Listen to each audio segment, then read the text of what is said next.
Hello friend, स्वागत है आपका अपने चैनल लास्ट क्लास में। तो हम यहाँ पे लाइव आ चुके हैं। आप लोग भी लाइव आ जाइए ताकि आज का क्लास शुरू किया जाए। और आज के इस क्लास में विज्ञान के काफ़ी महत्वपूर्ण 30 सब्जेक्टिव क्वेश्चन पढ़ेंगे और वो भी दो दो नंबर वाला सब्जेक्टिव क्वेश्चन पढ़ेंगे। और इस 30 सब्जेक्टिव क्वेश्चन में से बहुत सारे प्रश्न आपके फाइनल बोर्ड परीक्षा में आने वाले हैं। तो एक भी प्रश्न आप लोग इसकी मत कीजिएगा। वीडियो को प्लीज़ आप लोग शुरू से लेकर अंत तक देखिएगा। और इसमें से जो भी प्रश्न आपको याद ना हो तो प्लीज़ आप लोग उसे नोटबुक पे लिख के जरूर याद कर लीजिएगा। और चैनल को अभी तक आप सब्सक्राइब नहीं किए हैं तो चैनल को सब्सक्राइब करके साथ में बेल आइकन को ऑल पे दबा लीजिएगा ताकि जब भी लाइव क्लास हो तो आपके पास नोटिफिकेशन पहुंचता रहे। और अभी तक आप हमारे व्हाट्सएप ग्रुप में नहीं जुड़े हैं तो ये हमारा व्हाट्सएप नंबर है 8789307304। इस पे आपको बोलना है कि सर मुझे व्हाट्सएप ग्रुप में जोड़ दीजिए, तो हम आपको व्हाट्सएप ग्रुप में जोड़ देंगे। तो चलिए, बहुत सारे बच्चे यहाँ पे जुड़ गए हैं। एक बार हम नाम ले लेते हैं बच्चों का। और जो भी बच्चे वीडियो को लाइक नहीं किए प्लीज एक बार आप लोग वीडियो को लाइक कर दीजिए। कुशवाहा परवीन बहुत बढ़िया, प्रजापति दीपक पांडे, स्नेहा झा बहुत ही बढ़िया, सतीश बाइंस बहुत ही बढ़िया, सम्राट सिद्धार्थ, सरवन भाई पटेल सर बहुत ही बढ़िया, सुनील सिंह भाई बहुत ही बढ़िया, बादल सिंह बहुत ही बढ़िया, अंकित भाई student of only ask class बहुत ही बढ़िया। चलिए, student of only ask class भाई बहुत ही बढ़िया, सोनू भाई, डॉली मिश्रा, जितेंद्र बहुत ही बढ़िया भाई, रोहित भाई, पीयूष भाई, स्नेहा झा, अंकुश आस्क क्लास, अनामिका सिंह बहुत ही बढ़िया, यहाँ पे सम्राट अंकित, दानिश खान भाई बहुत ही बढ़िया, यहाँ पे कुणाल यादव भाई बहुत ही बढ़िया, साहिल भारद्वाज भाई बहुत ही बढ़िया। तो चलिए क्लास को बाबू शुरू करते हैं। और आज का क्लास बाबू सभी क्वेश्चन आपको यहीं पे याद करवा देंगे, ठीक है। आपको याद करना नहीं पड़ेगा, बस इसे एक बार आप लोग देख लीजिएगा, बस एक बार आपको पढ़ना होगा, ये आपको याद हो जाएगा। तो चलिए शुरू करते हैं पहले नंबर क्वेश्चन से। तो पहला नंबर क्वेश्चन है कि आवेश क्या है, विद्युत आवेश कितने प्रकार के होते हैं। मोस्ट वीवीआई क्वेश्चन है और ये 2 नंबर में ये क्वेश्चन आता है। तो चलिए अब हम आपको पढ़ाते हैं कि आवेश क्या है। तो देखिए आवेश क्या है, तो इलेक्ट्रॉनों के सतत प्रवाह के दर को विद्युत आवेश कहते हैं। यहां पे देखिए इलेक्ट्रॉनों को, यहां पे देखिए अब आवेश किसे कहते हैं, तो इलेक्ट्रॉनों के सतत प्रवाह के दर को विद्युत आवेश कहते हैं। विद्युत आवेश का एसआई मात्रक कूलम्ब होता है। कूलम्ब को सी से सूचित किया जाता है। और एक इलेक्ट्रॉन पर कितना आवेश होता है, तो 1.6 × 10⁻⁻19 कूलम्ब आवेश होता है। इसे आपको यहां पे याद रखना है, ठीक है।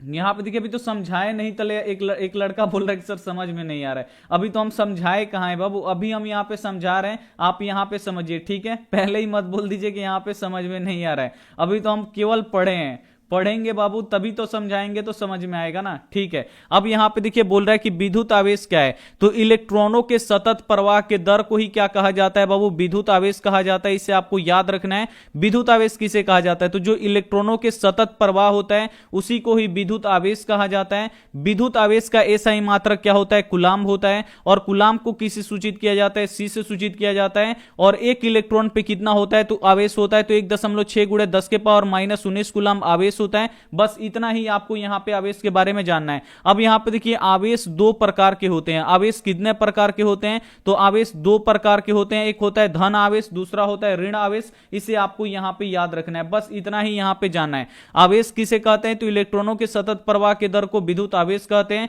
आवेश यहां पे देखिए विद्युत आवेश का एसआई मात्रक क्या होता है, कूलम्ब होता है। सभी बच्चों को पता है, बस आपको एक ही लाइन यहां पे याद रखना है। वो लाइन क्या है, तो इलेक्ट्रॉनों के सतत प्रवाह के दर को विद्युत आवेश कहते हैं। अब यहां पे देखिए विद्युत आवेश का एसआई मात्रक क्या होता है, कूलम्ब होता है। आपको पता है, आप लोग लिख दीजिएगा। कूलम्ब को किससे सूचित किया जाता है, सी से सूचित किया जाता है। ये आप लोग लिख दीजिएगा, ये आपको पता है। और उसके बाद आपको लिखना है कि एक इलेक्ट्रॉन पे कितना आवेश होता है, तो 1.6 × 10⁻⁻19 कूलम्ब आवेश होता है। ये भी आपको पता है, आप लोग काफी अच्छी तरीके से लिख दीजिएगा। उसके बाद देखिए क्वेश्चन है कि आवेश कितने प्रकार के होते हैं। तो आवेश कितने प्रकार के होते हैं बाबू, आवेश 2 प्रकार के होते हैं। पहला होता है धनात्मक आवेश यानी पॉजिटिव, और दूसरा क्या होता है ऋण, यहां पे देखिए ऋणात्मक आवेश यानी निगेटिव होता है। इसे आपको यहां पे याद रखना है। चलिए अगला यहां पे क्वेश्चन देख लीजिए।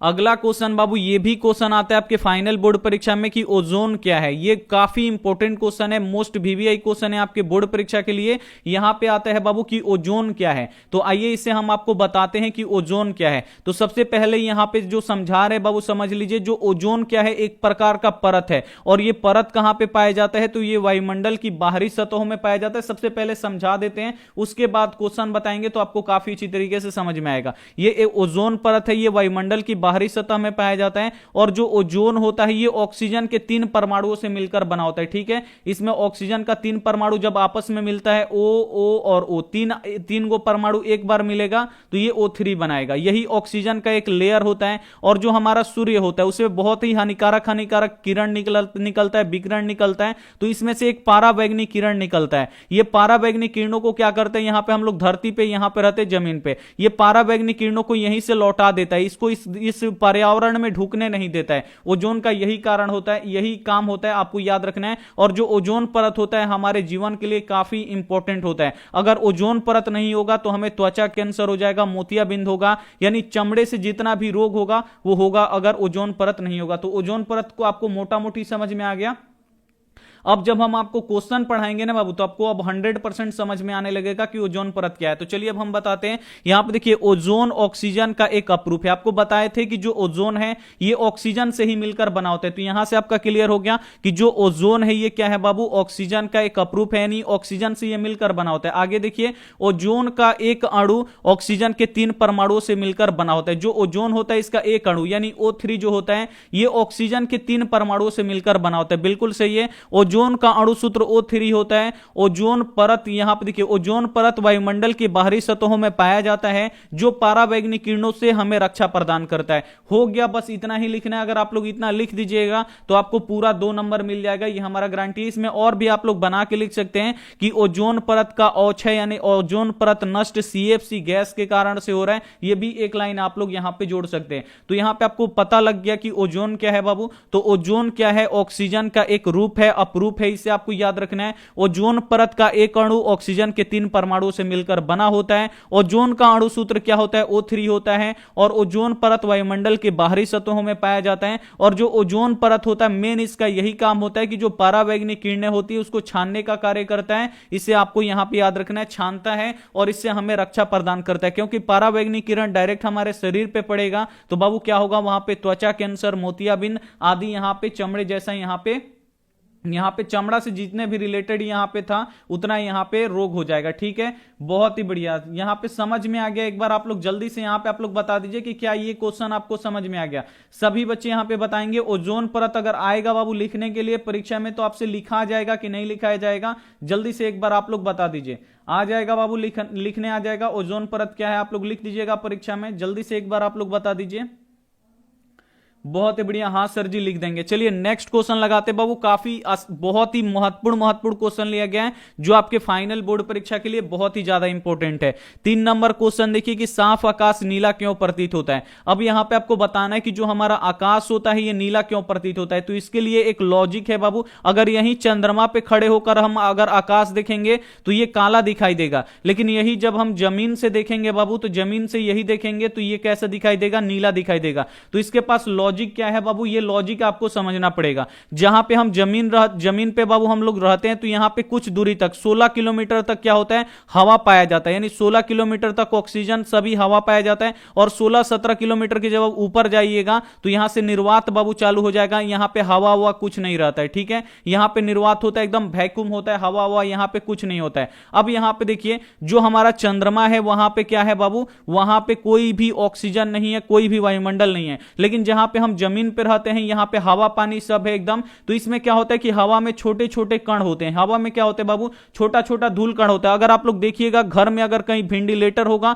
या घर में ऐसे छेदा होता है तो प्रकाश जब ऐसे आता है तो प्रकाश में देखिएगा बाबू एकदम छोटा छोटा लग रहा होगा कि एकदम कुछ उड़ रहा है। आप लोग देखिएगा हाथ में पकड़िएगा तो पकड़ाएगा भी नहीं, एकदम छोटा छोटा कण। कोई भी बच्चा इमेजिन किया तो जल्दी से आप लोग बताइए कि क्या आप लोग ऐसे देखें खिड़की की तरफ से धूप निकलता है और आप लोग धूप में अगर देखिएगा तो उसमें लगेगा कि एकदम छोटा छोटा कण उसमें उड़ रहा है। एकदम आप लोग देखिएगा तो उसमें छोटा छोटा लग रहा होगा, बहुत सारा लाखों की संख्या में एकदम उड़ रहा है, एकदम उड़ रहा है। वही क्या होता है बाबू, एकदम छोटा छोटा जो धूल कण होता है तो उस पर जब प्रकाश पड़ता है तो क्या करता है, उस प्रकाश को क्या करता है, वायुमंडल में चारों बगल फैलाता है। अब इसमें यही कारण होता है कि जो नीला रंग होता है ना बाबू, जो नीला रंग होता है इसी को क्या करता है कि जो छोटा छोटा कण है वो आकाश में चारों बगल फैला देता है और जो हमारा आकाश है वो नीला दिखाई देता है। अब यही कारण जो होता है बाबू चंद्रमा पे पे चंद्रमा पे तो बाबू वायुमंडल नहीं पाया जाता है, ऑक्सीजन नहीं पाया जाता है, इसलिए जो छोटा छोटा जो धूल कण हमको दिखाई देता है जो वायुमंडल में, वो नहीं होता है। वायुमंडल रहेगा ही नहीं तो उसमें धूल कण कहां से आएगा? जब धूल कण बाबू नहीं होता है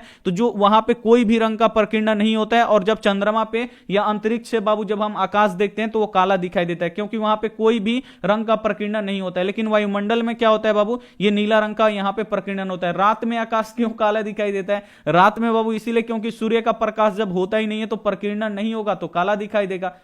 ठीक है, तो अब यहां पे देखिए हम आपको पढ़ देंगे तो अब आपको समझ में आ जाएगा कि साफ आकाश नीला क्यों प्रतीत होता है। तो जब सूर्य का प्रकाश वायुमंडल से होकर गुजरता है, देखिए वायुमंडल जरूर आएगा क्योंकि वायुमंडल में ही छोटे छोटे धूल कण होते हैं। तो जब सूर्य का प्रकाश वायुमंडल से होकर गुजरता है तो वायुमंडल में उपस्थित छोटे छोटे धूल कण नीले रंग का प्रकीर्णन अधिक करते हैं, जिसके कारण नीला रंग चारों ओर फैल जाता है, और यही कारण है कि आकाश का रंग नीला दिखाई देता है। जी बिल्कुल, हम वही आपको बताए हैं जो यहां पर लिखा गया है। देखिए जब सूर्य का प्रकाश वायुमंडल से गुजरता है तो जो वायुमंडल में छोटा छोटा धूल कण होता है ये क्या करता है कि नीला रंग का ही प्रकीर्णन सबसे ज्यादा कर देता है। नीला रंग का प्रकीर्णन सबसे ज्यादा करता है, नीला रंग वायुमंडल में चारों बगल फैल जाता है। इसीलिए नीचे से हम जब ऊपर देखेंगे तो ऊपर नीला रंग पूरा फैला हुआ है, तो आकाश कैसा दिखाई देगा बाबू? नीला दिखाई देगा। इसे आपको याद रखना है। समझ में आ गया? जल्दी से आप लोग एक बार बता दीजिए कि क्या ये क्वेश्चन समझ में आ गया। एक बच्चा लॉलीपॉप भेज रहा है, यानी लॉलीपॉप क्वेश्चन है बाबू। अब आपको कोई भी पूछेगा तो आप लोग पूरा एकदम मतलब के साथ आप लोग समझा दीजिएगा उसको।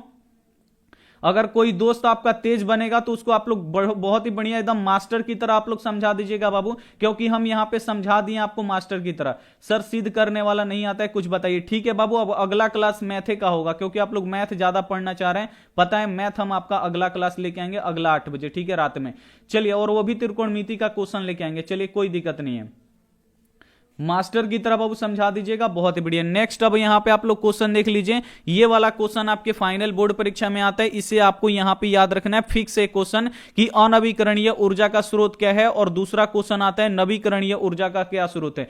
दोनों ही आपको याद रखना है, और दोनों देखिए कितना अच्छी तरीके से हम आपको समझाएंगे। और बिल्कुल आप लोग ये जो क्वेश्चन है ना बाबू, अगर आप लोग समझ जाइएगा तो अपने भाषा में, अपने शब्द में जाके आप लोग फाइनल बोर्ड परीक्षा में लिख सकते हैं। तो आपको जो क्वेश्चन लिखना है सब्जेक्टिव अपने मन से, नहीं कि हम ये लिख दिए तो बिल्कुल यही लिखना है। का की जगह पे काय लिखना है, का की जगह पे आप लोग को लिख सकते हैं, लेकिन मतलब वही होना चाहिए। किसी भी तरीके से लिखिए लेकिन उसका अर्थ वही निकलना चाहिए। तो चलिए अब हम यहां पे 4 नंबर क्वेश्चन को सॉल्व करते हैं। यहां पे क्वेश्चन है कि अनवीकरणीय ऊर्जा का स्रोत क्या है, कोई 2 उदाहरण दे। मोस्ट बीबीआई क्वेश्चन है। अनवीकरणीय का मतलब क्या है बाबू? कि वैसा ऊर्जा का स्रोत जिससे ऊर्जा निकलता है और वो ऊर्जा निकलेगा, यानी जब तक है तब तक ऊर्जा निकलेगा, और जब खत्म हो जाएगा तो वो भी क्या हो जाएगा? साथ में खत्म हो जाएगा। जैसे कोयला हो गया, पेट्रोलियम हो गया, प्राकृतिक गैस हो गया, ये जमीन से निकलता है बाबू, और जमीन से हम निकालते जाएंगे। मान लीजिए कि यहां पे 100 गो कोयला है जमीन के अंदर, 100 गो कोयला है और डेली एक एक निकाल रहे हैं, तो 100 दिन बाद ये क्या हो जाएगा? खत्म हो जाएगा। और जब ये खत्म हो जाएगा बाबू तो फिर ये बनेगा? नहीं बनेगा। इसको बनने में करोड़ों लाख वर्ष लग जाएगा,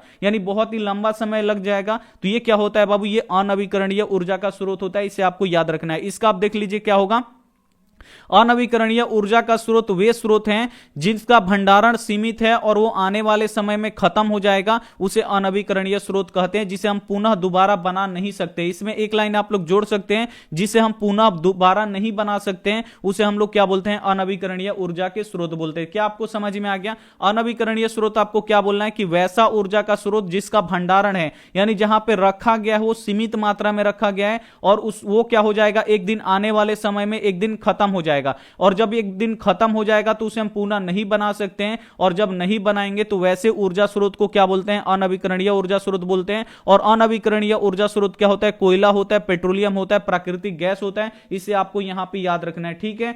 समझ में आ गया? बहुत ही बढ़िया। अब जस्ट इसका उल्टा होता है नवीकरणीय। यह भी आता है क्वेश्चन कि नवीकरणीय ऊर्जा स्रोत क्या है, लिख दीजिए और उदाहरण के साथ लिख दीजिए। अगर ऐसा क्वेश्चन आएगा तो आप लोग बहुत ही आसानी से लिख लीजिएगा। कब लिखिएगा बाबू? तो जब आप काफी अच्छी तरीके से समझे रहिएगा तब, ठीक है, तो वही हम आपको यहां पे समझाने का कोशिश करेंगे। और जो भी बच्चे वीडियो को लाइक नहीं किए, प्लीज एक बार आप लोग वीडियो को लाइक कर दीजिए। तो चलिए इसका अब हम आपको समझाते हैं काफी अच्छी तरीके से। यहां पे बोल रहे हैं नवीकरणीय ऊर्जा का स्रोत। तो नवीकरणीय बाबू देखिए क्या होता है, सबसे पहले समझ लीजिए, यानी वो कभी भी खत्म नहीं होगा। जो ऊर्जा का स्रोत है जो कभी खत्म नहीं होगा उसे हम लोग क्या बोलेंगे, नवीकरणीय बोलेंगे। जैसे पवन चक्की है, पवन चक्की को हवा में छोड़ दीजिए, वो चलते रहेगा, उससे कोई मतलब नहीं है कि उससे कितना भी हवा निकले, कितना भी हवा आए, कितना भी आए, ये पवन चक्की चलता रहेगा। उसके बाद देखिए जो हम लोग छत पे सोलर लगाते हैं बाबू, अब तो लाइट आ गया, पहले सोलर लगता था। तो सोलर क्या है बाबू, जब तक पृथ्वी है, जब तक सूर्य है, तारा है, ये सोलर से ऊर्जा मिलते रहेगा। इससे डर नहीं है कि एक दिन में 12 घंटा हम यूज कर लिए,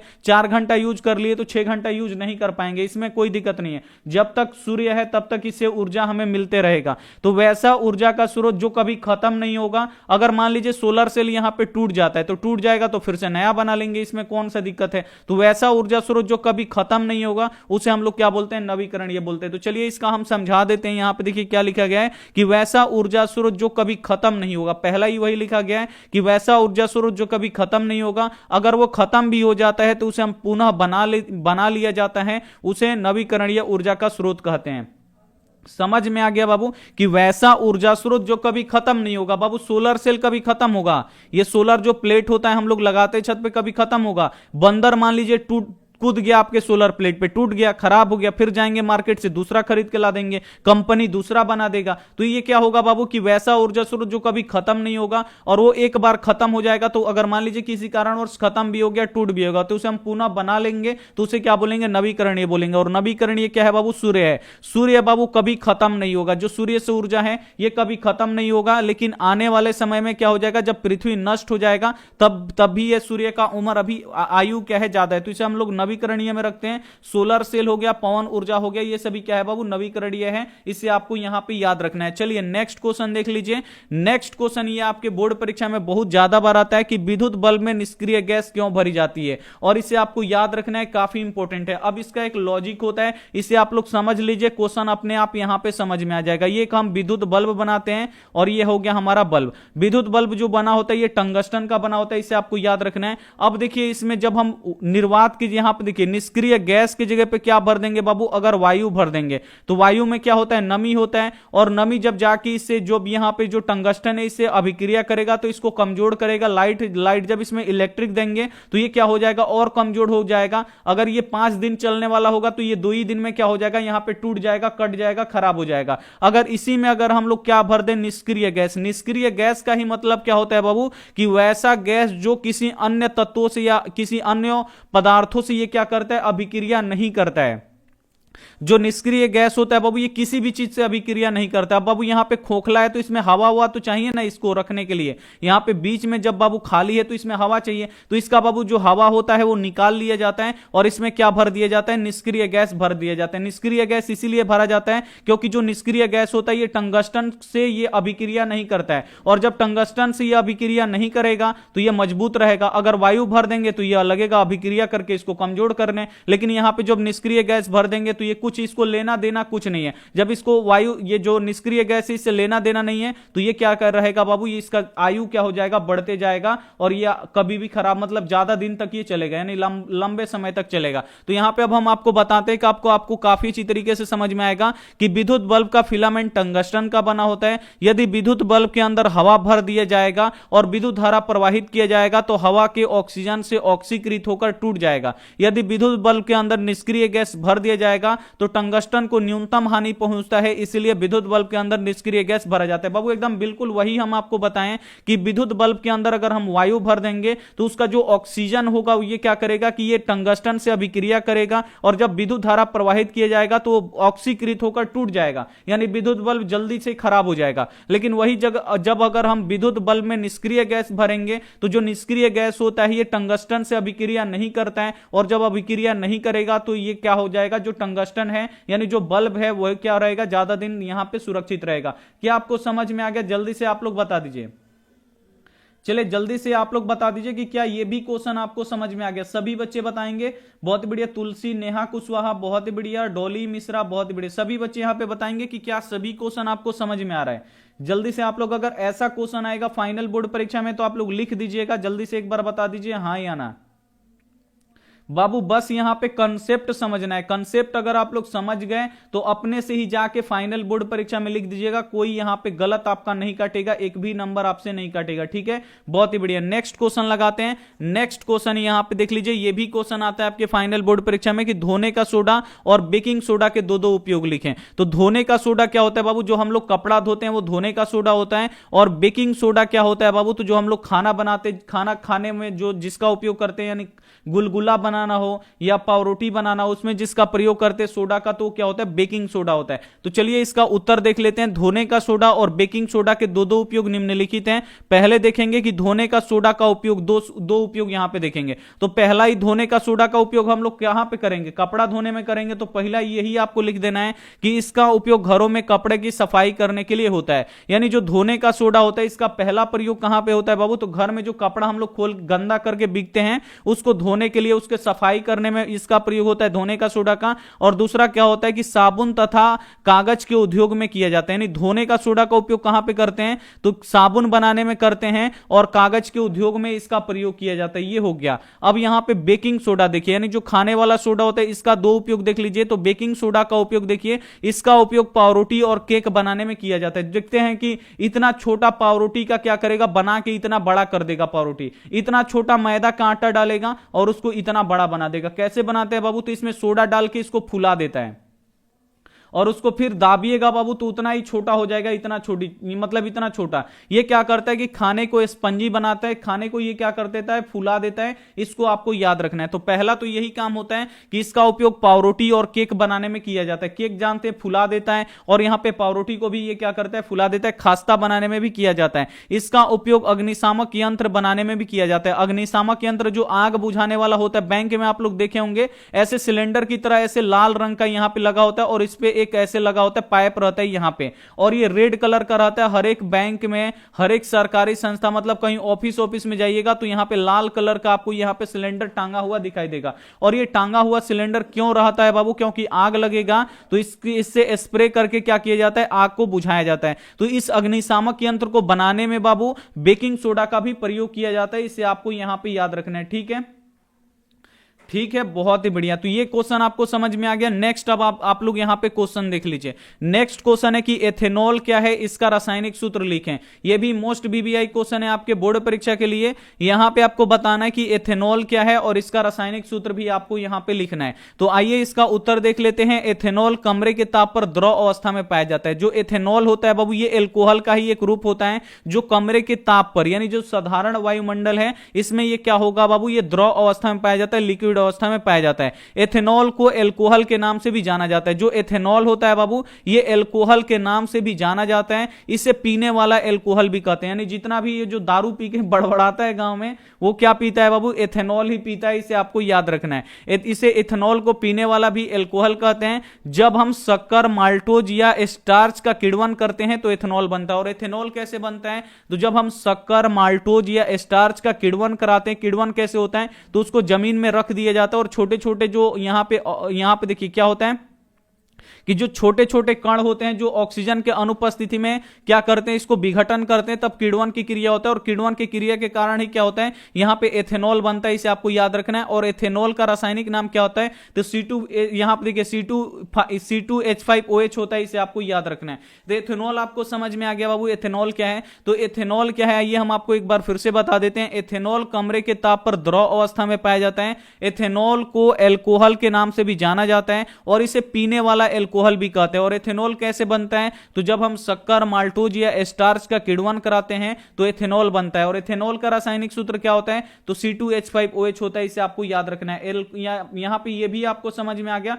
पीडीएफ बना दीजिए सर, ठीक है बाबू, हम बना देंगे। जो बाकी है उसको देने का हम कोशिश करेंगे। नेक्स्ट अब यहां पे आप लोग क्वेश्चन देख लीजिए। ये क्वेश्चन आता है आपके फाइनल बोर्ड परीक्षा में और इसे आपको याद रखना है। आ जाएगा क्वेश्चन कि दीर्घ दृष्टि दोष क्या है, इसे दूर किस तरह की तरीके से किया जाता है। दूसरा क्वेश्चन आ जाएगा कि निकट दृष्टि दोष क्या है और इसे दूर किस तरीके से किया जाता है। बाबू ये क्वेश्चन आपके फाइनल बोर्ड परीक्षा में आता है। अब ये नहीं कि आप लोग याद करके ना जाइए। तो याद करके ना जाइएगा तो बाबू देखिएगा कि क्वेश्चन आ गया और हमारा याद पड़ेगा कि सर बता रहे थे कि इसे आप लोग याद करके जाओ, हम याद करके नहीं आए। याद करके आए होते तो ये क्वेश्चन हम लिख देते। तो ये आपको यहां पे ये आपको बातें नहीं करना, आप लोग यहां पे ध्यान से बस आप लोग समझ लीजिए एक बार, यहां पे सब हो जाएगा। अब यहां पे देखिए क्वेश्चन है कि दीर्घ दृष्टि दोष क्या है, इसे दूर किस तरीके से कर सकते हैं। तो आइए इसका उत्तर देख लेते हैं। सबसे पहले जानेंगे कि दीर्घ दृष्टि दोष क्या है। तो नेत्र लेंस का वह दोष जिसके कारण दूर की वस्तु स्पष्ट दिखाई देता है तथा नजदीक की वस्तु स्पष्ट दिखाई नहीं देता है, तो इसे दीर्घ दृष्टि दोष कहते हैं। बाबू दीर्घ दृष्टि दोष नाम ही है, आपको नाम लग रहा होगा कि दीर्घ दृष्टि दोष, यानी दीर्घ का मतलब होता है दूर, यानी दूर का वस्तु हमें दिखाई नहीं देगा। लेकिन बिल्कुल ये ऐसा बात नहीं है। दीर्घ दृष्टि दोष में क्या होता है, ये उल्टा होता है। दीर्घ दृष्टि दोष में क्या होता है कि निकट की वस्तु यहां पे दिखाई नहीं देता है, नजदीके का दिखाई नहीं देता है, दूर का दिखाई देता है। तो यहां देखिए नेत्र का वह दोष जिसके कारण दूर की वस्तु स्पष्ट दिखाई देती है और नजदीक का स्पष्ट दिखाई नहीं देता है, यानी नजदीक का नहीं दिखाई देगा, दूर का यहां पे दिखाई देगा, उसे हम लोग क्या बोलेंगे, दीर्घ दृष्टि दोष बोलेंगे। दीर्घ दृष्टि दोष में नेत्र गोलक छोटा हो जाता है और रेटिना पर प्रतिबिंब नहीं बन पाता है। इस दोष को दूर करने के लिए उत्तल लेंस का प्रयोग किया जाता है। अब देखिए हम आपको डायग्राम के साथ बना रहे हैं ताकि आपको यहां पे समझ में आए। इसमें क्या होता है कि जो नेत्र गोलक होता है बाबू ये छोटा हो जाता है। जब नेत्र गोलक छोटा हो जाएगा, ये हमारा लेंस है, जब इससे प्रकाश गुजरेगा तो ये क्या हो जाएगा बाबू, जब ये छोटा हो जाएगा तो ये क्या हो जाएगा, रेटिना, ये रेटिना है, यहां पे प्रतिबिंब बनना चाहिए लेकिन ये यहां पे बनेगा, तो ये हमें क्या हो जाएगा कि जो निकट की वस्तु है वो दिखाई नहीं देगा। तो इसके लिए हम क्या करेंगे बाबू, उत्तल लेंस का प्रयोग करेंगे। किसका प्रयोग करेंगे,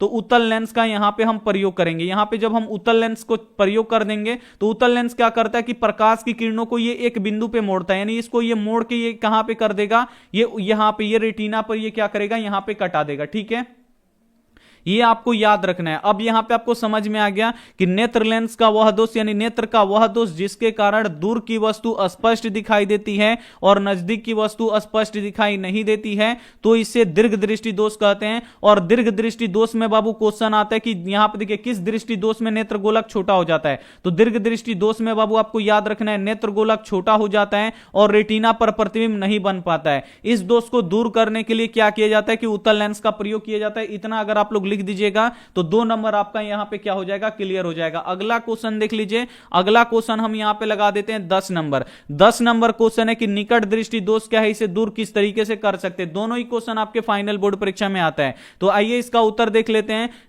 नेत्र का वह दोष जिसके कारण निकट की वस्तु स्पष्ट दिखाई देती है और दूर की वस्तु स्पष्ट दिखाई नहीं देती है, तो इसे निकट दृष्टि दोष कहते हैं। निकट दृष्टि दोष में क्या होता है बाबू कि निकट की वस्तु दिखाई देगा, जस्ट ये उल्टा होगा। आपको लग रहा होगा कि यहां पे निकट दृष्टि दोष लिखा है, यानी इसमें नजदीक का नहीं दिखाई देगा, जस्ट बाबू उल्टा होता है। निकट दृष्टि दोष में निकट की वस्तु दिखाई देता है और दूर की वस्तु दिखाई नहीं देता है, उसे ही हम लोग क्या बोलते हैं, निकट दृष्टि दोष बोलते हैं। निकट दृष्टि दोष में नेत्र गोलक बड़ा हो जाता है। अब निकट दृष्टि दोष जिस व्यक्ति को होता है उसका जो नेत्र गोलक होता है ये बड़ा हो जाता है और यहां पे क्या होता है, लेंस होता है। अब इसमें प्रकाश आएगा तो ये क्या हो जाएगा कि यहां पे रेटिना से पहले ही यहां पे कट जाएगा, यहां पे रेटिना से पहले कट जाएगा। इसका प्रतिबिंब यहां पे बनना चाहिए तो इसका प्रतिबिंब यहां पे बनने लगेगा, तो फिर यहां पे प्रकाश यहां पे बढ़िया से वस्तु दिखाई नहीं देगा। तो इसके आगे क्या करेंगे बाबू, अवतल लेंस लगा देंगे। और अवतल लेंस क्या करता है, किसी भी प्रकाश को फैलाने का कार्य करता है। तो थोड़ा सा ये फैला देगा और नीचे से भी ये थोड़ा सा फैला देगा, तो जाके रेटिना पर ये क्या हो जाता है, कट जाता है। आगे देखिए यहां पे रेटिना पर नहीं बन पाता है, तो इस दोष को दूर करने के लिए अवतल लेंस का प्रयोग किया जाता है। और इस दृष्टि दोष को दूर करने के लिए किसका प्रयोग किया जाता है, अवतल लेंस का प्रयोग किया जाता है। फिर से समझ लीजिए एक बार, नेत्र का वह दोष जिसके कारण निकट की वस्तु स्पष्ट दिखाई देती है, दूर की वस्तु स्पष्ट दिखाई नहीं देती है, इसे निकट दृष्टि दोष कहा जाता है। निकट दृष्टि दोष में बाबू जो नेत्र गोलक होता है, आपको याद रखना है, बड़ा हो जाता है और रेटिना पर प्रतिबिंब नहीं बन पाता है। रेटिना पर जब प्रतिबिंब नहीं बनेगा तो उसको फैलाने के लिए, उठाने के लिए किसका उपयोग करेंगे, अवतल लेंस का उपयोग करेंगे। और जब अवतल लेंस आगे लगा देंगे तो नेत्र जो प्रकाश की किरण है थोड़ा सा फैल जाएगा और जाके रेटिना पर कटेगा और वस्तु का प्रतिबिंब रेटिना पर बनेगा और हमें दिखाई देगा। चलिए नेक्स्ट क्वेश्चन अब हम यहां पे लगाते हैं। नेक्स्ट क्वेश्चन है कि धातु क्रम क्या है, इसके विभिन्न चरणों को लिखे। यह भी मोस्ट वीवीआई क्वेश्चन है, आपको यहां पे याद रखना है। यहां पे आपको बताना है कि धातु क्रम क्या है। तो आइए इसका उत्तर देख लेते हैं। सबसे पहले समझते हैं कि धातु क्रम क्या है। तो अयस्क से शुद्ध धातु प्राप्त करने की प्रक्रिया को धातु क्रम कहते हैं। तो धातु क्रम क्या कहते हैं बाबू, तो अयस्क से अगर हम शुद्ध धातु को जिस प्रक्रिया के द्वारा प्राप्त करेंगे, मान लीजिए कि जमीन से खोद के यहां से अयस्क निकाले, अब इस अयस्क से जिस प्रक्रिया का हम प्रयोग करके इसे धातु प्राप्त कर लेंगे, मान लीजिए एल्यूमिनियम का अयस्क निकला यहां पे बॉक्साइड, बॉक्साइड में धूल मिट्टी होगा, बालू होगा, लोहा का भी कण होगा, तो उसको हम निकालेंगे और जिस प्रक्रिया के द्वारा उसको बना के यानी उसको एकदम शुद्ध करके एल्यूमिनियम बना देंगे, यानी एल्यूमिनियम प्राप्त कर लेंगे, यानी जिस प्रक्रिया यानी जिस विधि का हम लोग प्रयोग करेंगे उसे ही क्या कहा जाता है, उसी विधि को यहां पे धातु क्रम कहा जाता है। यहां पे देखिए साफ साफ लिखा गया है कि अयस्क से शुद्ध धातु प्राप्त करने की प्रक्रिया को धातु क्रम कहते हैं। अयस्क से शुद्ध धातु प्राप्त करने की कई चरणें होती है। पहला होता है अयस्क का सांद्रण करके, दूसरा यहां पे उसके नेक्स्ट स्टेप होता है सांद्रित अयस्क को धातु के ऑक्साइड में परिवर्तन करके, और तीसरा होता है धातु के ऑक्साइड में यहां धातु के ऑक्साइड से धातु का यहां पे निष्कर्षण करके। ऐसे करेंगे तो हमारा क्या हो जाएगा बाबू, यहां पे शुद्ध धातु यहां पे प्राप्त हो जाएगा। चलिए नेक्स्ट क्वेश्चन अभी यहां पे देख लेते हैं।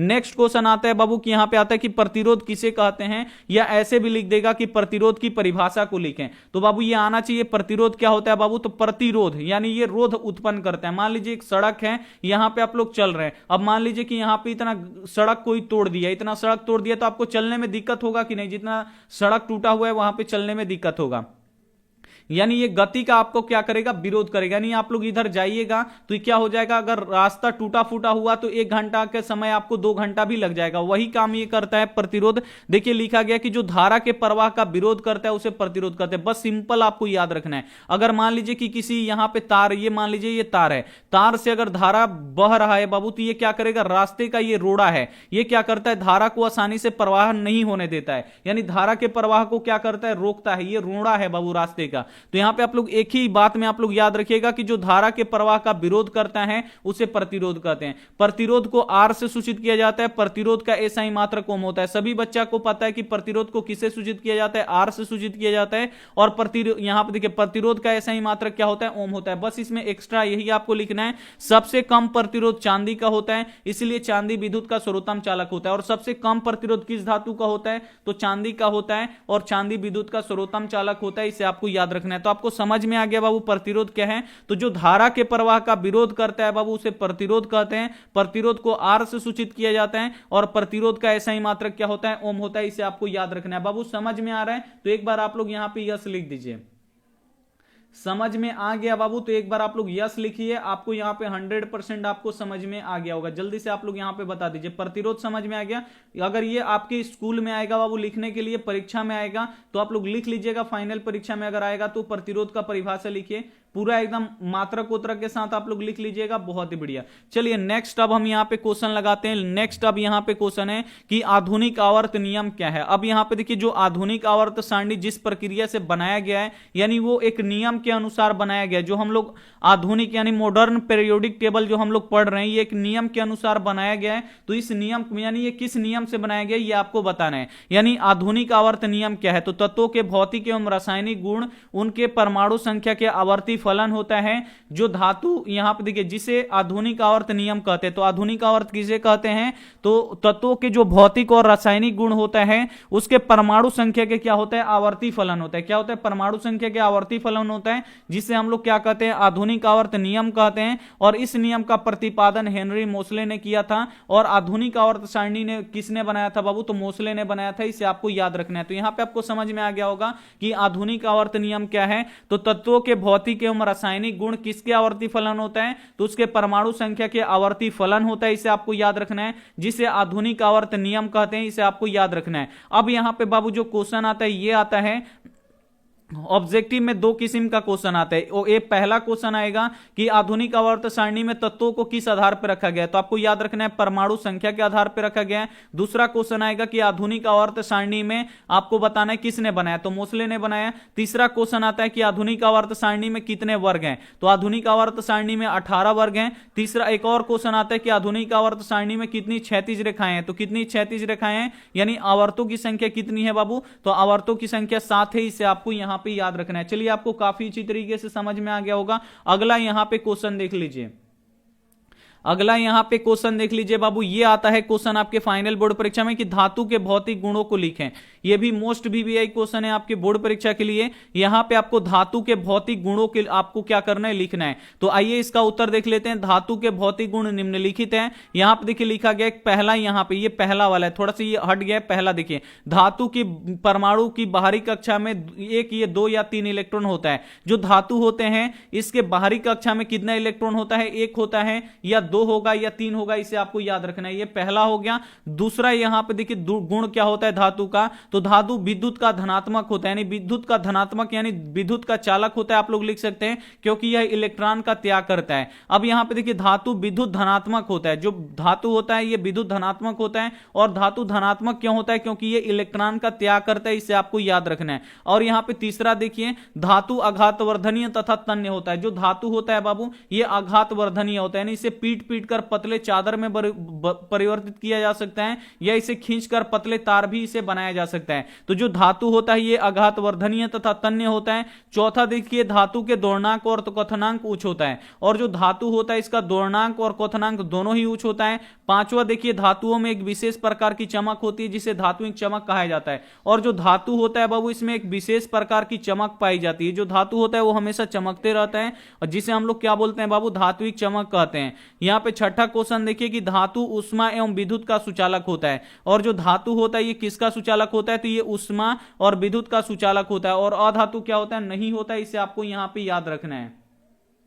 तो यहां पे बाबू समझ में आ गया आप पे कि धातु के भौतिक गुण लिखें। तो धातु के भौतिक गुण अगर आएगा परीक्षा में तो आप लोग काफी अच्छी तरीके से यहां पे आप लोग लिख लीजिएगा। अगला क्वेश्चन यहां पे देखिए 15 नंबर क्वेश्चन है कि विद्युत विभव और विद्युत विभवांतर को परिभाषित करें। यानी आपको परिभाषा इसका आपको लिखना है, विद्युत विभव और विद्युत विभवांतर का आपको परिभाषा आपको लिखना है। तो आइए इसका उत्तर देख लेते हैं। ये क्वेश्चन आता है बाबू, जितना हम आपको क्वेश्चन पढ़ा रहे हैं ये आपके फाइनल बोर्ड परीक्षा में आता है, आपको पढ़ के जाना है, आपके फाइनल बोर्ड परीक्षा देने, ठीक है। अब यहां पे देखिए सबसे पहले समझते हैं विद्युत विभव किसे कहते हैं। तो विद्युत क्षेत्र के अंतर एकांक धन आवेश को एक बिंदु से दूसरे बिंदु तक लाने में किए गए कार्य को विद्युत विभव कहते हैं। विद्युत विभव किसे कहते हैं, तो विद्युत क्षेत्र के अंदर, ये मान लीजिए कि ये विद्युत क्षेत्र है, इसके अंदर एकांक धन आवेश को एक बिंदु से दूसरे बिंदु तक, यानी यहां पे ये नियत है कि एक बिंदु ये है और एक बिंदु ये है, एक बिंदु से दूसरे बिंदु तक आवेश लाने में जो कार्य होता है उसे हम लोग क्या बोलते हैं, विद्युत विभव बोलते हैं। और विद्युत विभवांतर में क्या होता है कि प्रति एकांक धन आवेश को एक बिंदु से दूसरे बिंदु तक लाने में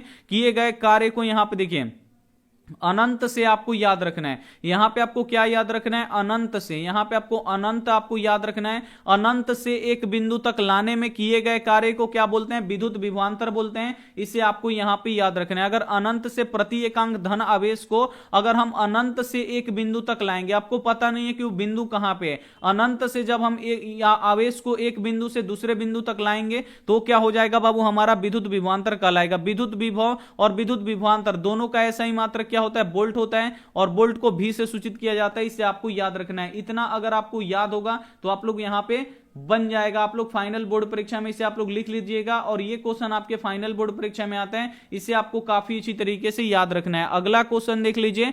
अगला क्वेश्चन बाबू ये भी आता है आपके फाइनल बोर्ड परीक्षा में कि समजात एवं असमजात अंग क्या होता है। मोस्ट वीवीआई क्वेश्चन है और इसे आपको जानना काफी जरूरी है। तो आइए इसका उत्तर देख लेते हैं। सबसे पहले समझते हैं कि समजात अंग क्या होता है। समजात यानी एक जैसा जो अंग होगा उसे हम लोग क्या बोलेंगे, समजात अंग बोलेंगे। देखिए यहां पे लिखा गया कि ऐसा अंग जो संरचना एवं उत्पत्ति के दृष्टिकोण से एक समान होता है परंतु उनके कार्य भिन्न भिन्न होते हैं, यानी उनके कार्य अलग अलग होते हैं, उसे समजात अंग कहते हैं। यहां पे देखिए समजात अंग क्या होता है कि बनावट की दृष्टि से और उत्पत्ति की दृष्टि से एक जैसा दिखाई देगा, लेकिन उन दोनों का कार्य क्या होगा, अलग अलग होगा। जैसे यहां पे देखिए हमारा हाथ है, कुत्ता का अगला पांव है। जो हमारा हाथ होता है, कुत्ता का अगला पांव होता है, इसका बनावट बिल्कुल सेम होता है, लेकिन दोनों का कार्य क्या होता है, अलग अलग होता है। जो आदमी होता है हाथ का उपयोग किसी भी वस्तु को उठाने के लिए करता है, और जो कुत्ता होता है ये चलने के लिए प्रयोग करता है, यानी वो पैर के रूप में इस्तेमाल करता है। तो यहां पे समझ में आ गया समजात अंग। समजात यानी ऐसा अंग जिसकी संरचना और उत्पत्ति या बनावट एक जैसा होगा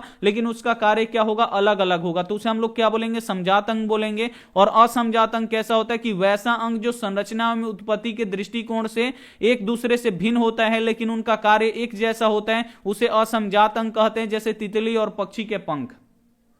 यहां पे आपको बाबू समझ में आया कि असमजात अंग किसे कहते हैं। असमजात अंग में क्या होता है कि जो यहां पे देखिए जो अंग होता है उसका बनावट बिल्कुल अलग अलग होता है। तितली का पंख देखें कैसा होता है और यहां पे पक्षियों का पंख देखें वो बिल्कुल अलग होता है बनावट की दृष्टि से। यहां पे तितली का जो पंख देखिएगा वो और पक्षी का भी जो पंख देखिएगा वो दोनों क्या होता है बनावट में अलग अलग होता है। जो दोनों बनावट में अलग अलग होता है लेकिन इन दोनों का कार्य क्या होता है बाबू एक ही होता है। दोनों किसके लिए उपयोग करता है, उड़ने के लिए प्रयोग करता है। तो यहां पे आपको समझ में आ गया होगा, समजात अंग भी आपको समझ में आ गया होगा, असमजात अंग भी आपको समझ में आ गया होगा। अगला क्वेश्चन देख लीजिए। अगला क्वेश्चन यहां पे 17 नंबर क्वेश्चन है कि स्वपरागकण और परपरागकण में क्या अंतर है। अब यहां पे आपको बताना है कि जो स्वपरागकण होता है और जो परपरागकण होता है इसमें क्या अंतर होता है। तो आइए इसका उत्तर देख लेते हैं। स्वपरागकण सबसे पहले समझते हैं कि क्या होता है कि जब एक ही पुष्प के परागकण उसी पुष्प के वर्तिकाग्र तक पहुंचते हैं तो इसे स्वपरागकण कहते हैं। ये केवल उभयलिंगी पौधे सूर्यमुखी और यहां पे बालसनम, उसके बाद यहां पे पोचुरुलिका आदि में पाया जाता है।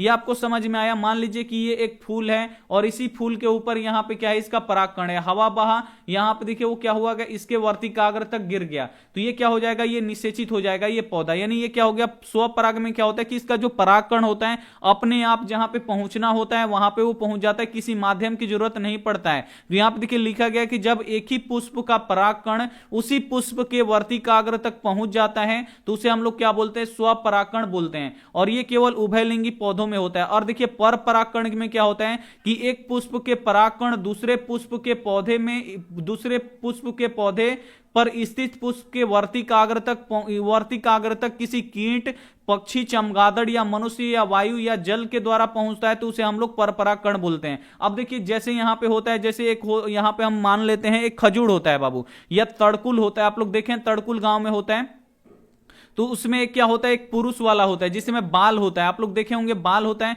और दूसरा यहां पे आप लोग तड़कुल देखिएगा जिसमें यहां पे खाजा मतलब यहां पे फल वाला होता है जिसे हम लोग खाजा बोलते हैं। तो यहां पे देखिए जो तड़कुल का यहां पे जो पुरुष वाला होता है इसमें जो इसके जो बाल होता है इस पे परागकण हुआ तो कोई चिड़िया आया इसके बाल पे बैठा और इसके जो यहां पे जो मतलब क्या है उसका जो पैर है उसमें क्या हुआ परागकण चिपक गया, यहां पे उसके फूल पर बैठा उसके बाल पर बैठा परागकण चिपक गया। अब यही पक्षी क्या करेगा, जो यहां पे जो खाजा वाला जो होता है बाबू यहां पे तड़कुल इसके यहां पे बैठ जाता है इसके फूल पे, तो क्या हो जाएगा कि वही पैर रख के इसी पे बैठ जाएगा तो उसका परागकण क्या होगा इसमें पहुंच जाएगा आराम से। या हवा बहा तेज इसका परागकण उड़ के इसके क्या हुआ वर्तिकाग्र तक पहुंच गया तो ये क्या हो जाएगा जो मादा वाला जो यहां पे यानी जो फल वाला जो बाबू यहां पे ताड़ है ये क्या हो जाएगा निषेचित हो जाएगा और इसमें क्या हो जाएगा फल बन जाएगा। तो यही होता है बाबू यहां पे परागकण और यहां पे स्वपरागकण और परपरागकण में। स्वपरागकण में क्या होता है कि जो परागकण होता है ये अपने आप पुष्प के वर्तिकाग्र तक पहुंच जाता है उसे स्वपरागकण कहते हैं। और परपरागकण क्या होता है कि जिसमें एक पुष्प का परागकण दूसरे दूर स्थित किसी पुष्प के परागकण में पहुंचने के लिए किसी माध्यम का यहां पे जरूरत पड़ेगा, उसको कीट का जरूरत पड़ेगा, पक्षी का जरूरत पड़ेगा, चमगादड़ का जरूरत पड़ेगा, मनुष्य का जरूरत पड़ेगा, वायु का पड़ेगा या जल का जरूरत पड़ेगा, उसे हम लोग क्या बोलेंगे उसे परपरागकण बोलेंगे। इसे आपको समझ में आ गया होगा। अगला क्वेश्चन देख लीजिए। अगला क्वेश्चन है कि विद्युत धारा किसे कहते हैं। अब यहां पे आपको बताना है कि विद्युत धारा बाबू किसे कहते हैं। तो आवेशों के प्रवाह के दर को विद्युत धारा कहते हैं। आवेशों के प्रवाह, जब आवेश बहेगा बाबू, आवेश तो हम आपको बताए थे शुरू में ही, ये आवेश क्या है तो इलेक्ट्रॉनों के प्रवाह के दर को क्या बोलते हैं बाबू आवेश बोलते हैं। और जब आवेश ही बहने लगेगा तो उसे हम लोग क्या बोलते हैं बाबू विद्युत धारा बोलते हैं। यहां पे देखिए लिखा गया है आवेशों के प्रवाह के दर को विद्युत धारा कहते हैं। विद्युत धारा का एसआई मात्रक एम्पियर होता है, एम्पियर को ए से सूचित किया जाता है। विद्युत धारा का सही मात्रक क्या होता है एम्पियर होता है और एम्पियर को ए से सूचित किया जाता है। और आई इक्वल टू क्या होता है, आई क्या होता है इलेक्ट्रिसिटी होता है, आई इक्वल टू क्या होता है क्यू बाई टी होता है। इसे आपको यहां पे याद रखना है। तो आपको काफी अच्छी तरीके से समझ में आ गया होगा कि यहां पे विद्युत धारा किसे कहते हैं। तो आवेश के प्रवाह के दर को विद्युत धारा कहते हैं। विद्युत धारा का सही मात्रक क्या होता है एम्पियर होता है और एम्पियर को ए से सूचित किया जाता है। इसे आपको यहां पे याद रखना है। नेक्स्ट यहां पे क्वेश्चन देख लीजिए। नेक्स्ट क्वेश्चन है कि एलपीजी क्या है और एक अच्छा ईंधन है कैसे, ये आपको बताना है। अब यहां पे आपको बताना है कि एलपीजी क्या है और एक ये अच्छा ईंधन कैसे है ये भी आपको बताना है। तो आइए इसका उत्तर देख लेते हैं। एलपीजी का पूरा नाम लिक्विफाइड पेट्रोलियम गैस है। ये एक अनवीकरणीय संसाधन है। एलपीजी ब्यूटेन तथा प्रोपेन का मिश्रण होता है। इसका मुख्य घटक यहां पे ब्यूटेन गैस होता है। यह एक गंधहीन गैस है। इसमें गंध के लिए एथिल मार्केप्टॉन मिलाया जाता है। इसका उपयोग हम ईंधन के रूप में करते हैं। बस इतना ही आपको लिख देना है।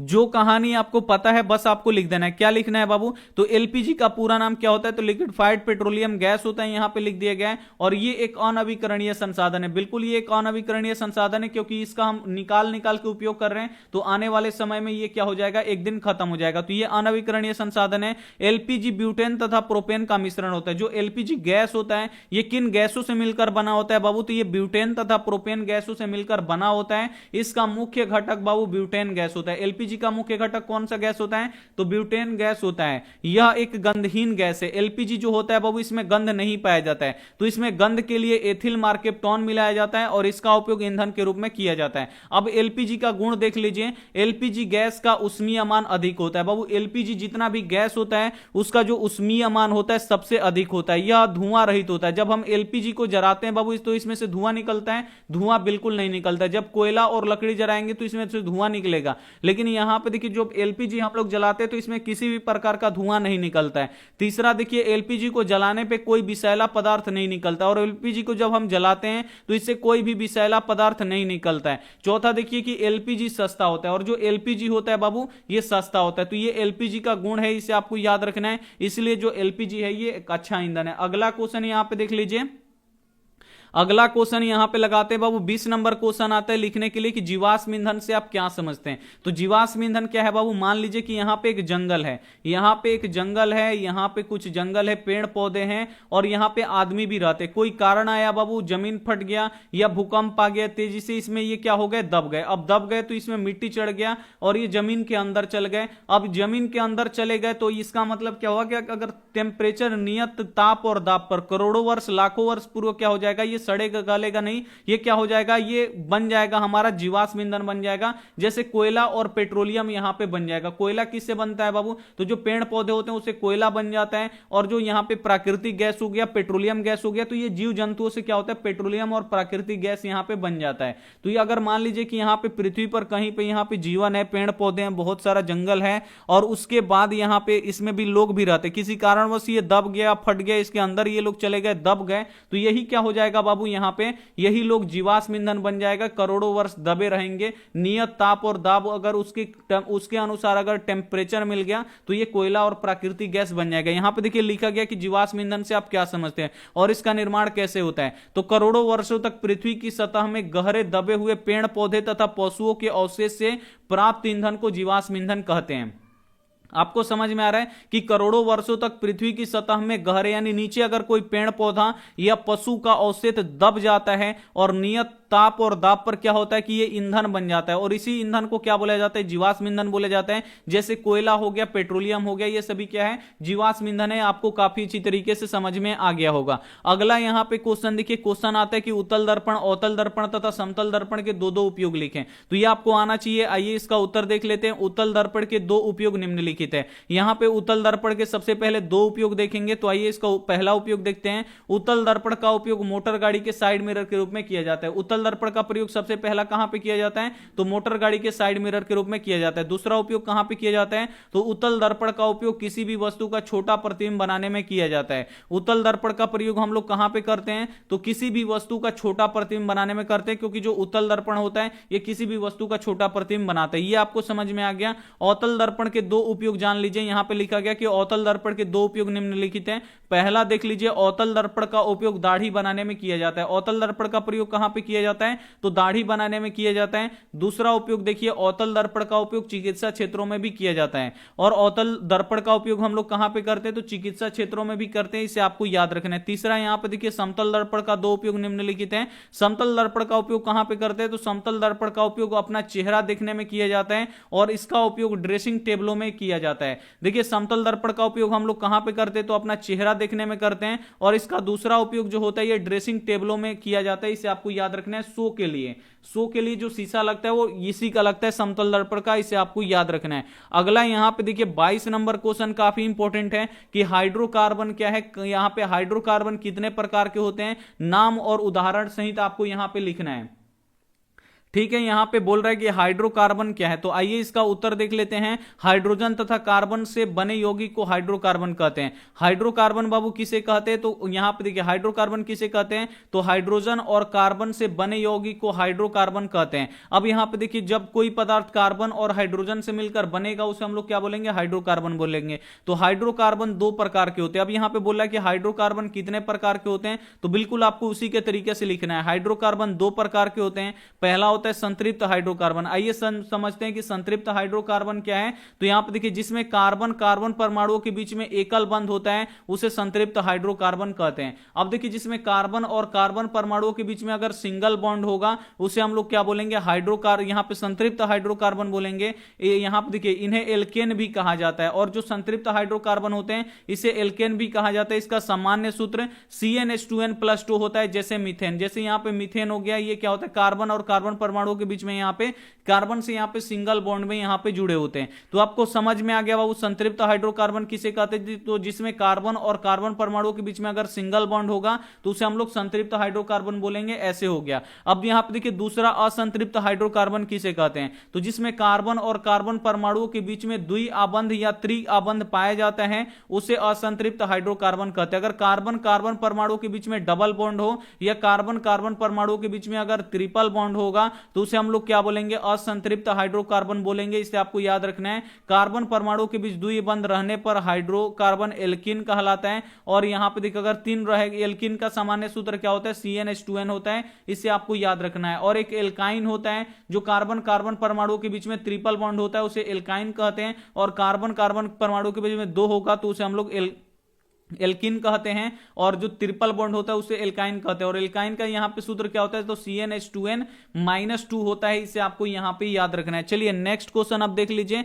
नेक्स्ट क्वेश्चन बाबू काफी इंपॉर्टेंट है, 23 नंबर की। प्रकाश के परावर्तन किसे कहते हैं और इसके नियम को लिखे। ये भी मोस्ट VVI क्वेश्चन है, आपके फाइनल बोर्ड परीक्षा में आता है कि प्रकाश का परावर्तन क्या है। तो आइए इसका उत्तर देख लेते हैं। यहां पे लिख दिए प्रकाश का परावर्तन। तो जब प्रकाश की किरणें किसी दर्पण या चमकीली सतह से टकराकर पुनः लौटने की प्रक्रिया को प्रकाश का परावर्तन कहते हैं। तो प्रकाश का परावर्तन किसे कहते हैं? तो यहां पर देखिए एक दर्पण नीचे लगा हुआ है, इससे प्रकाश आ रही है, दर्पण से टकरा रही है और फिर उसी माध्यम में ये लौट जा रही है। तो इसी घटना को हम लोग क्या कहते हैं? प्रकाश का परावर्तन कहते हैं। अब इसका नियम समझना काफी जरूरी है। प्रकाश के परावर्तन के दो नियम होते हैं। प्रकाश के परावर्तन के कितने नियम होते हैं? तो दो नियम होते हैं। इसे आपको याद रखना है। पहला होता है आपतन कोण परावर्तन कोण के बराबर होता है। तो ये आपतन कोण है। आपतन कोण किसे बोलते हैं बाबू? तो आपतित किरण और अभिलंब, जो आपतित किरण और अभिलंब के साथ जो कोण बनता है उसे आपतन कोण बोलते हैं। आपतन कोण को R से सूचित करते हैं। और परावर्तन कोण किसे कहते हैं? तो जो ये परावर्तित किरण होती है और जो अभिलंब होता है इसके बीच में जो ये कोण बनता है उसे हम लोग क्या कहते हैं? परावर्तन कोण बोलते हैं। नहीं, आपतन कोण और परावर्तन कोण एक दूसरे के बराबर होता है। दूसरा देखिए आपतित किरण, परावर्तित किरण तथा आपतन बिंदु पर डाला गया लंब तीनों एक तल में होता है। ये आपतित किरण है और यहां से ये परावर्तित किरण है और यहां पे ये आपतन बिंदु पर डाला गया लंब, तीनों देख सकते हैं ये एक ही पॉइंट पे है। तो ये हो जाता है हमारा यहां पे दूसरा नियम। तो ये भी आपको काफी अच्छी तरीके से समझ में आ गया होगा। अगला क्वेश्चन देख लीजिए, 24 नंबर क्वेश्चन और ज्यादा इंपॉर्टेंट है कि हाइड्रोजन गैस के भौतिक गुण को लिखिए। मोस्ट VVI क्वेश्चन है आपके बोर्ड परीक्षा के लिए। यहां पे आपको हाइड्रोजन गैस के भौतिक गुणों को लिखना है। तो आइए इसका उत्तर देख लेते हैं। हाइड्रोजन गैस के भौतिक गुण निम्नलिखित हैं।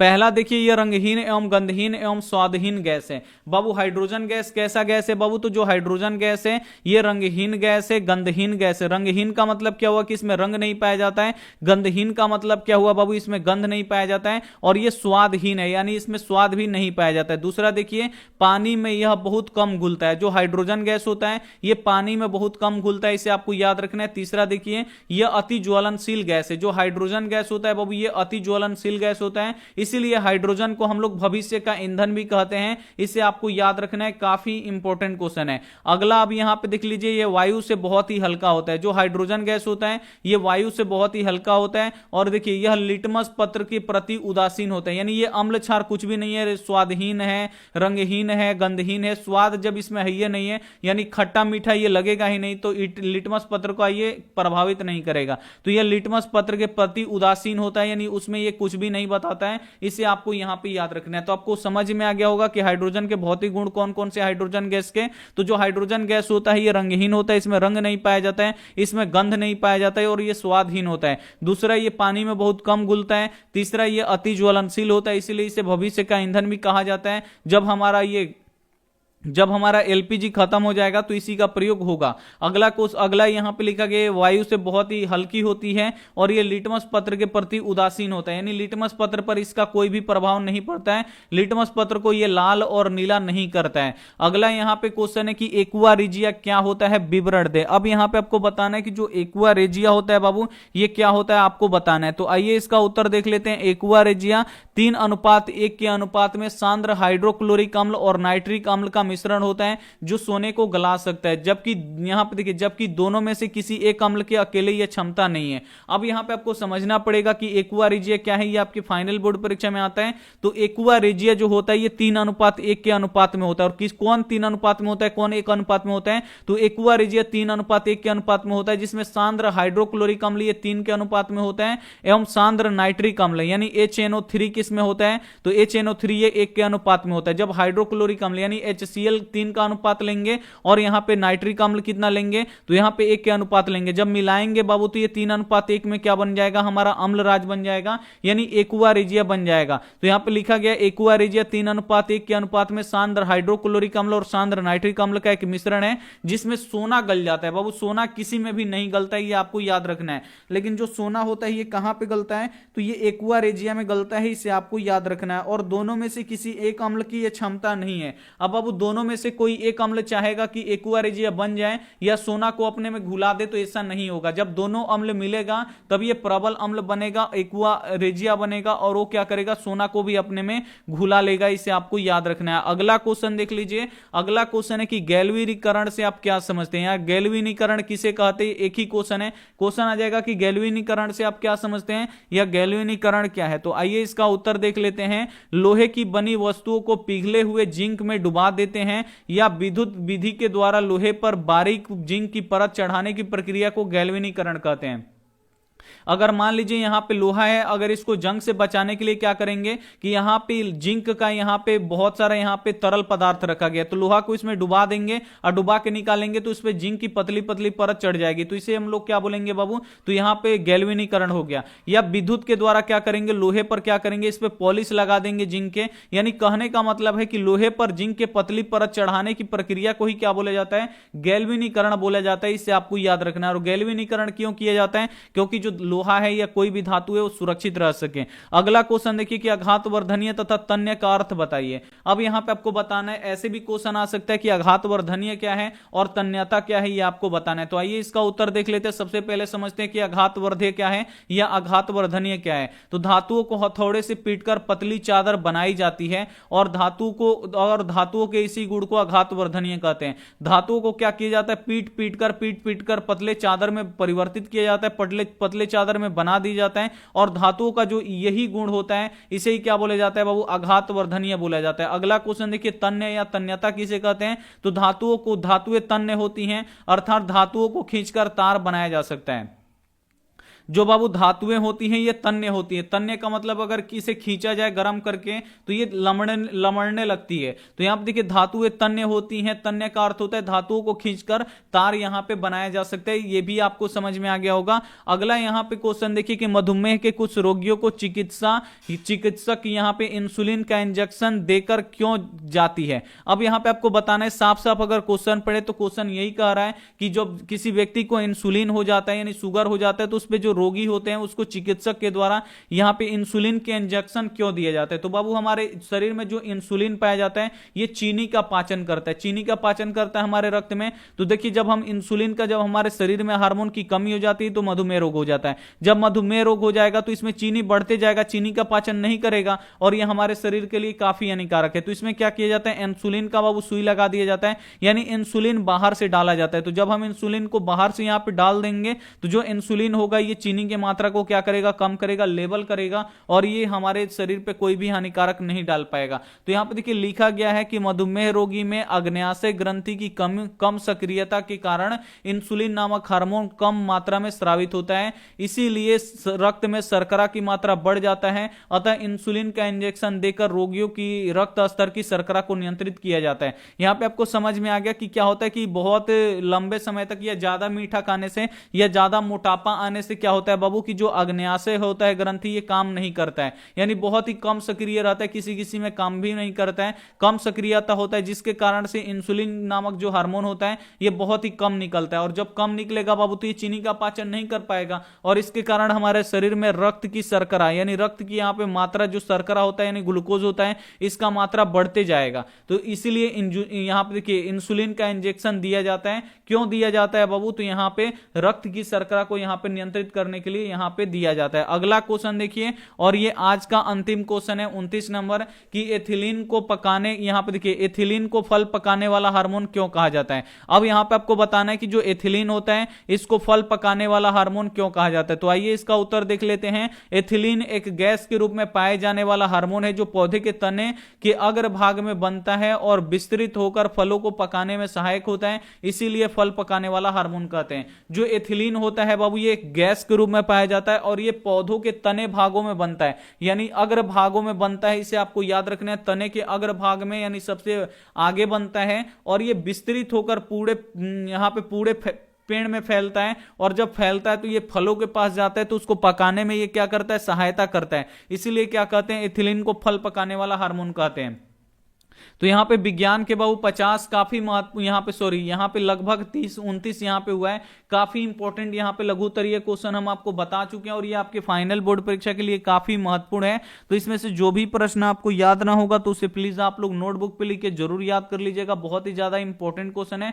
ठीक है, अब यहाँ पे देखिए सुबह में मिलेगा बाबू आपका, आप सुबह में 5:30 बजे क्लास होगा, हिंदी का गेस्ट क्वेश्चन पढ़ेंगे, आप लोग जरूर जुड़िएगा। ठीक है, आपके एग्जाम के लिए बाबू ये सब क्वेश्चन है, सभी क्वेश्चन काफी इंपॉर्टेंट है आपके फाइनल बोर्ड परीक्षा के लिए। ठीक है, ठीक है, आपको यहां पे पढ़ लेना है बाबू, यही सब क्वेश्चन आएगा, ज्यादा कुछ और क्वेश्चन नहीं आएगा इसमें, काफी इंपॉर्टेंट क्वेश्चन बताए हैं तो इसे आप लोग पढ़ लीजिएगा। ठीक है, मिलते हैं सुबह 5:30 बजे वाली क्लास में, तब तक अपना ध्यान रखिए, मन लगा के